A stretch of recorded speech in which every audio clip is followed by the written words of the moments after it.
I just got home from dropping the boys at school and then dropping Noe off for her first day. There were no tears in sight. And I'm like, I just wish there was a little, camera that I could just be watching to make sure. I mean, she's in great hands. If you listen to the last message, that's when I shared that we just popped a squat in the classroom and hung out for hours and hung out with her teachers last week during the Meet the Teacher windows of time. So I think that was a huge help. I know it was for me, but I think it was for her too. It was so great to go see familiar faces this morning. And anyway, the real test is day 2 when we go back in a couple days. So we'll see. But either way, I'm having a Kevin, what's his name, Home Alone moment where I'm like, what do I do? What do I want to do with my time? So I just wrote out a plan of how I would love to spend my day for the next several hours that I get to be by myself. It is such a luxury, and I am not taking it for granted. And I decided my first thing is, like, once people are out of my house, and by people I mean my roommates, by roommates I mean my beloved family members, husband and children, once they're out, it's like I really love to kind of reset the space. I don't know if you're into human design, but apparently my life path purpose numbers has to do with rulership, and specifically like home, domain, like my space.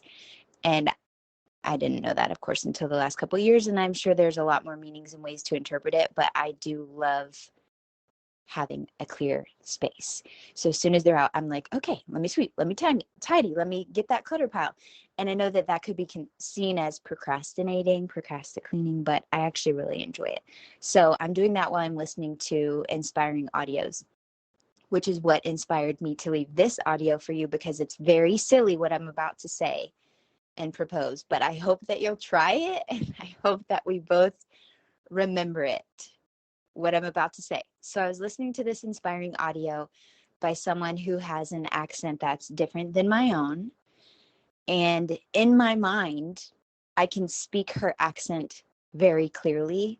I used to love doing accents when I was little. There was a Disney Channel show that was something about a little guy who had lost his parents, and he said, "Bubby, have you got no mom and dad like me?" And I used to love being the entertainer, youngest of the fam, trying different accents and things. So this is something in my mind. I think it also has to do with communication stylist, word nerd, languages, and whatever.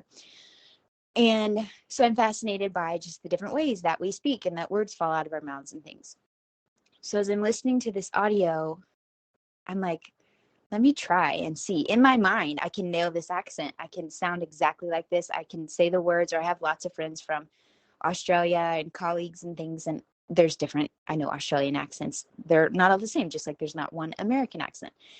And so anyway, I tried to say it as I'm sweeping. This is what a dork I am. So I'm like sweeping around my kitchen with my earbud in my ear, and I'm literally just mimicking this accent, but it is not coming out. It doesn't sound like it sounds in my head when I'm actually trying to speak it. And this also could be with Spanish, for example. Comprenderlo mejor que hablarlo. I understand it better than I can speak it, or I can read it especially and understand it so much better in writing than actually speaking it. This case in point, when I studied abroad in Chile in the summer of 2005, and mi mamacita chilena, when I finally wrote a letter, she was like, oh my gosh, like, we can actually communicate, because I thought I was going into this, and I was really going to get it and be able to speak and relate and connect. But I'm muchos chilenismos. There are these sayings in Chile that they don't necessarily have in Mexico, which is where I learned a lot of my Spanish. I mean, from school, but then also like practical conversation with, on trips in Mexico. That's where I really got to practice growing up. And so when I got to Chile, I was like, oh, wow, I actually don't know it. I do not know it, but I can write it, for example. So it's like in my mind, I felt more confident, like, yeah, I got this. And then it's like, okay, but yeah, do you really? Because I felt like the little family mascota, like the pet, because I just would say, see, and just nod my head. But if I could have more time to process it and communicate it, like I said, in writing and eventually with my actual mouth, then it was okay. But the point is, why I'm bringing this up is, how often do you think like, yeah, I know, I got this. but you're not actually putting it into practice outside of your head. So do you really have it? So the challenge for you on one silly level is to pick an accent, whether it's like your favorite show or someone whose podcast that you listen to, and they have a different accent that's actually very distinct to your ear, and it comes across as that is a different way of speaking.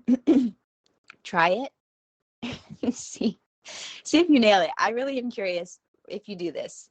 I just think it's funny, first of all. You can make yourself laugh, and maybe your kids or whoever's in the room. So try the accent. And this is just a metaphor for you taking action and doing the thing to get out of your head instead of thinking about it. And you're like, well, yeah, I know I could do that. And you're taking it for granted because it's in your thought life. I'm asking you to get this literally out of your head. If you're actually speaking it, for example, these sound waves are coming out of my mouth instead of me thinking I know how to nail this accent. I'm actually saying it and proving to myself, hang on a second, I could actually put this into practice and refine it a bit. So maybe I don't actually know it as well as I think I know it if I'm not actually acting on it. There's that quote, to know and not do is not to know. And then there are other quotes that I wrote down somewhere because this is a thing for me. It's like I have so much in my brain and I'm like, yeah, I could do this. I could do this. I could do this. But if you're not actually taking the action, you're kind of just fooling yourself, right? Yeah. Okay. I hope you're picking up what I'm putting down, but I just was making myself laugh in the kitchen by myself, being a weirdo in my first hour solo of the day. And I just thought, one, it's a really funny thing to try anyway, because there are these accents that you're listening to. Maybe for me, you're listening to me and I have a very different way of speaking than you do. So I don't know what my accent would be labeled as, because again, even in Texas, there's so many, even in Houston, there's so many different ways of speaking. So all that to say, one, try the accent. Australian, English, American, pick your dialect, regional, whatever it is, try it. Or if there's another language that you speak and you're in your head with it, you're so fluent and so conversational. Pero en práctica, hay room for improvement. I'm forgetting the words for improvement. Hay oportunidades para practicar and to grow and to become better at communicating it and demonstrating your knowledge. This also reminds me of a story of whenever I first went skiing. I haven't actually been skiing that many times in my life, but it was a very concentrated time. Actually, I did go skiing in Chile in the Andes Mountains. And, person that I am, all day I was like, you guys, we're in the Andes Mountains.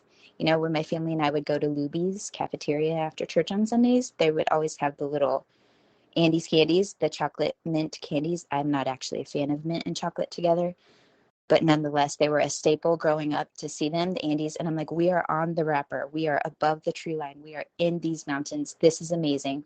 So actually, this links in multiple ways to what I'm live streaming consciousness here. But when I went skiing the first time, and then when I went skiing the second time, it was back to back. I went like on a youth group trip without my family 1 month. And then literally the next month, my family and I were there with family friends skiing. And I was so terrified the first time that I went skiing that I literally had to be rescued by a snowmobile and like ride down, because it just really got to me mentally. I was like, once I start rolling, what is there to stop me? Have you ever had that thought? Have you ever been skiing? I mean, it's a lot. It's a mental game. It's very physical, but the mental really got me the first time. However, the second time I had two of my sisters with me and they had never been and they were scared out of their minds. And so I pretended like I knew what I was doing so that I could help teach them. And so that's my point here, is that when you're actually out of your head, because you have to be, because you're in practice and you're actually doing it, you're talking about it, it's literally out of your head, whether it's something as simple as a voice and you're actually speaking something through sound waves, whether it's a motor skill and it's actually something that you're physically doing instead of thinking about it, or whether it's an offer that you've been taking for granted in your mind and your thought life, and you're like, yeah, of course I could create this and I could launch this and I could price it at this, but you haven't actually done it. Give it a chance to exist outside your brain so that you can develop confidence and more comfort and more fluency with that thing. You know what I'm saying? My phone's buzzing.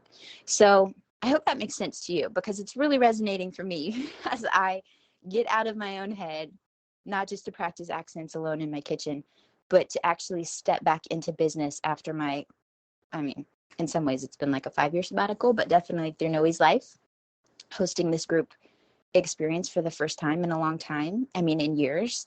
So I'm going to be, Bambi wobbly legs on the ice, but that's the only way we build that muscle strength, and that we rebuild our balance, and we can rebuild our presence and everything. It's like, get out of your head and actually try the thing, because in your head you can be cocky as all get out, like, yeah. But what builds real and true confidence is knowing and actually embodying it and actually doing the thing, not just talking about it, not just thinking about it, but actually doing the thing. And so as that relates to the group experience that I mentioned in my last episode, if you're listening to this in real time in August 2022, if there is something and you have really been in your head about it for a while and you want to bring it to life in great company with consistent, regular community and support, I would love to help you get it out of your head and into the world so that you can learn, like actually interact with this idea, bring it to life, see how it goes, help other people have something that they can engage with and react to, because that's what we need. We need that feedback loop, even if it's just your own ears listening to your silly sound waves in your kitchen. Okay, I hope that resonates with you. Like I said, I would love to hear how the experiment goes with you, whether it's accents and or actual actions that mean something to you, and it's time to bring them to life. Every day is precious, no day is guaranteed. So do your thing and see what happens. All right, you know where the link is to the comment box. Hit it in the description, and I'll talk to you soon. Bye. Okay, technically that was the end of the episode, but since you're still here, 1, I'd love to thank you for spending part of your day with me, and 2, I'd love to ask you if you would take 30 seconds, maybe 60, to leave a rating and review in your podcast app before you tap out today. If you've already done that, it's amazing. Please send me a screenshot so I can thank you personally, and know that sharing this episode with a friend has the same magical powers, and I deeply appreciate both. Also, in case you're listening to the end to see if I ever actually introduce myself, hi! My name is Nikki Elledge Brown. I'm the host and author of Naptime Empires and this here On Her Terms podcast. You can find me around the internet at Nikki Elledge Brown in most places, but what you may appreciate most is actually over at onherterms.com. It's what I call the insider library. It's where you can get inside scoop, first listen rights, email updates every time there's a new episode, and then special insider only bonus content. It's all over in our private feed. Okay, that's a wrap for real. I'll meet you in the next episode.